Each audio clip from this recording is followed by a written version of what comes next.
I see you're a fellow art connoisseur, or at least the kind who tells everyone that your passion is graphic design, because you decide to look at various film posters from around the world with me. Let's start with a game. Our first exhibit is from Poland. Let's play Guess the Movie. Whoever guesses which film this is from gets a polite clap.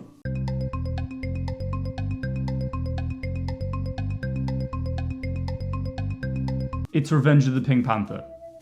Yes, that's supposed to be Peter Sellers as Inspector Clouseau. Chief Inspector. Holy moly, look at this thing.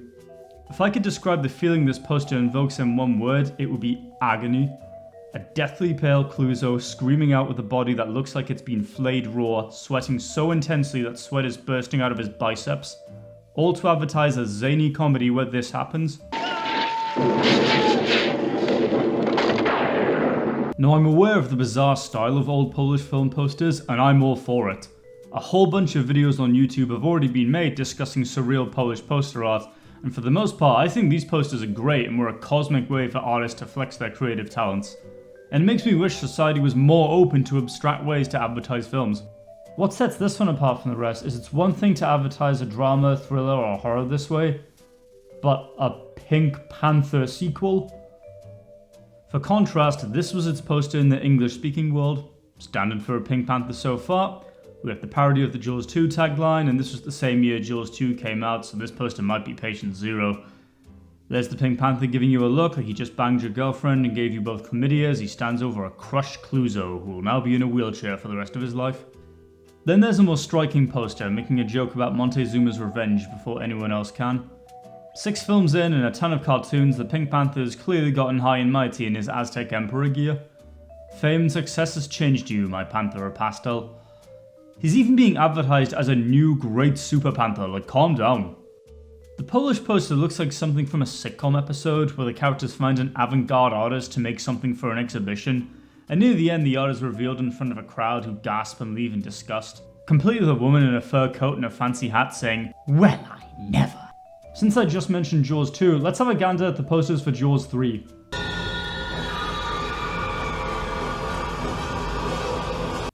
The one with this. Yeah. The American one looks standard for a Jaws poster, but look at this Japanese one. I'm completely on board with this cute anime look given to the shark, and now I want there to be a whimsical Jaws anime.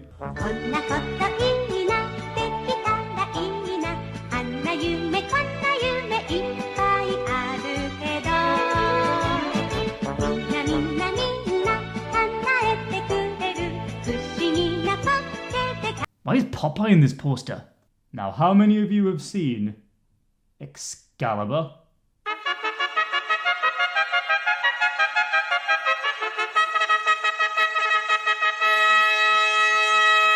For the culturally impoverished among you, Excalibur is one of those perfect films.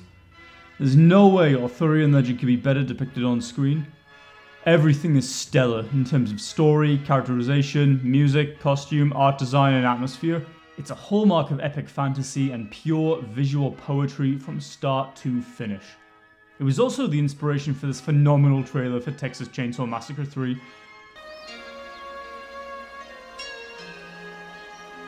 Some tales are told, then soon forgotten.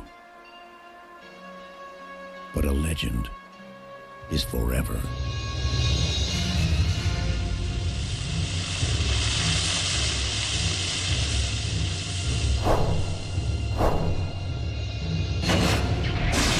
The posters do the film the justice it deserves. Just look at this one.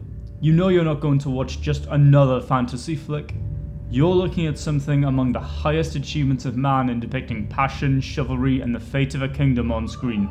Even the most simple posters like this one with Excalibur being held by the Lady of the Lake or Sir Mordred's helmet are enough to inspire awe. Unless it's this DVD cover. First year B.Tech graphic design students make better covers than this.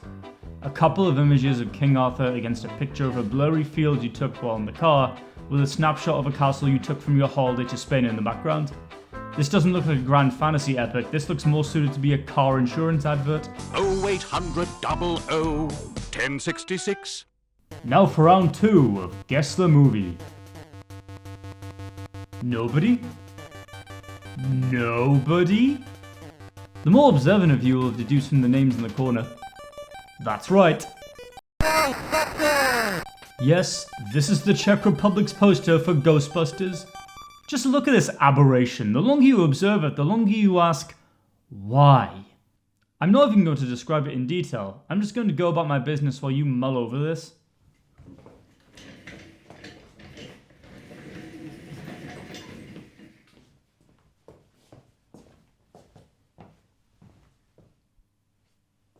Now I can play can organ.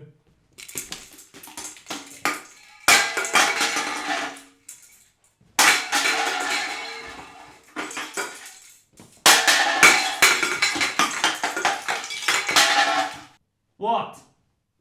I'm making a video. I can't come to you now. I've got to get back to the people. I can't do that. That genie costume doesn't fit me. He's gone now. He's out of your life forever. Oh, will you stop going on about Heinrich? He's dead! Gremlins. Let's talk about Gremlins. You all know it, and we've all seen the poster. What's the Polish one like? Hey, look at that. It's so cute. Honestly, my interpretation is depicting a gremlin as a malicious jack-in-the-box pouncing behind someone with a Santa hat and a mask is meant to convey how Gremlins is an unconventional Christmas film, since it's a comedy horror about violent little monsters set around the holiday. My guess for why it's someone wearing a Santa mask instead of the man himself is that they didn't want to give the false impression that Santa Claus himself would appear in Gremlins, so they made it a plain grey man, just to make it clear it's not jolly old St. Nicholas himself. This is a fun poster and I hope you appreciate me showing you it. Now here's a criminally underrated film I wish more people knew about, Vampire's Kiss. For once I'm going to be critical of the American poster. There's a good chance you're thinking, this looks like a serviceable poster, what's the matter? And that's because you haven't seen Vampire's Kiss, which is a psychological dark comedy where Nicolas Cage becomes dangerously insane and terrorizes the people around him. So why did they market it like a romantic comedy with vampires? Even the trailer gets the tone wrong. For Peter Lowe, that's just love. Love in the big city. Did they think it would make more people see Vampire's Kiss? Because it didn't. The Japanese poster is even worse. Why is porn parody Batgirl present? I don't remember her. It's no wonder no one saw Vampire's Kiss and you need to rely on obsessives like me with no lives to tell you about it. Anyway, One Flew Over the Cuckoo's Nest. You know the motions by now. Here's the normal one, here's the Polish one. A photo of Jack Nicholson in straightforward imagery with the fence, barbed wire and broken lock. And this one with the bold red etching of Jack Nicholson with Jesus symbolism related to electroshock therapy. And now there's the Turkish poster! Not only do they use an image of Jack Nicholson from the wrong film, but they even got Shelley Duvall from The Shining as well, even though she wasn't in One Flew Over the Cuckoo's Nest. And Dracula's randomly thrown in for no apparent reason! Why did they make the Chief look like he's from a poster for a 1960s horror movie? It makes me wonder if some of the artists who made these actually knew how to market films, or if they just didn't care and took the same approach as a sweatshop in Bangladesh. Anyway, now I want to turn your attention to a certain kind of poster and cover art, where an unnecessary amount of focus is given on a certain actor. What do I mean by this? Well, here's the poster for Carrie. You get the title in a cool, wavy orange font, contrasting before and after pictures of Carrie, accompanied by a tagline, which seems like a forgotten art these days. And then there's this German poster. At first glance, you'd think John Travolta was the co-star and Carrie's romantic interest, judging by the scope of his presence and the expression on his face, and not an unsympathetic secondary antagonist. They clearly did this because of John Travolta's star power to get people to watch Carrie, but the problem is it might disappoint anyone who watches Carrie because of the poster upon finding out that the posters overstated and misrepresented his presence in the film. Ah, jeez. Death Race 2000 has a real beaut though. Sure, this poster looks standard for an action movie of its time, but are you ready for the Polish VHS cover? That's it. Just a picture of Sylvester Stallone that might not even have been taken for the film itself. Nothing else is even on the front cover, just Stallone against a red background. This DVD cover is similar, which at least tells you something about Death Race 2000, but it still gives you the false impression that Stallone plays the main character and not David Carradine. I've saved the most persistent offender for last though. Do we have any fans of Little Shop of Horrors? Not that Little Shop of Horrors. Yeah, that one, the black and white non-musical version from 1960, directed by Roger Corman. I'll tell you a little story. When I was 11 years old, I bought the DVD for Little Shop of Horrors at W.H. Smith. Does W.H. Smith still sell DVDs? I don't know, I haven't been in one in ages. But the DVD cover was for the 80s version with Rick Moranis and Steve Martin. but the DVD inside was of the original. After the initial confusion, I remember being entertained by the original Little Shop of Horrors, but the ending left me feeling weirded out in a unique way that I couldn't explain. Looking back, watching it might have given me an appreciation for oddball and low-budget cinema, which would explain the way I am now. Now, back to the posters. The poster is a darkly comedic tableau that summarizes the tone and the subject matter of the film, calling it the funniest picture of the year. Sounds conceited, but you gotta sell what you worked hard to make. The men on the poster look nothing like the characters in the film though. Why am I telling you this? Well, Little Shop of Horrors was one of the earlier films Jack Nicholson acted in, though he had less than 4 minutes of screen time. And why am I telling you that? Because I found 7 different video and DVD covers that have Jack Nicholson on them as if he's the main character. Now that's shameful. This one uses the famous Shining image like the Turkish One Flew Over the Cuckoo's Nest poster, and makes the plant look like the little onion-headed guy from Frumple Quest. Why does the Japanese poster for the remake look like a washing machine advert? What is the meaning of this? What's it all about? Should posters be seen as an art form in and of themselves? Should getting people to watch the film be prioritized over being honest about what the film's really about? Are there elements of old posters that should make a return?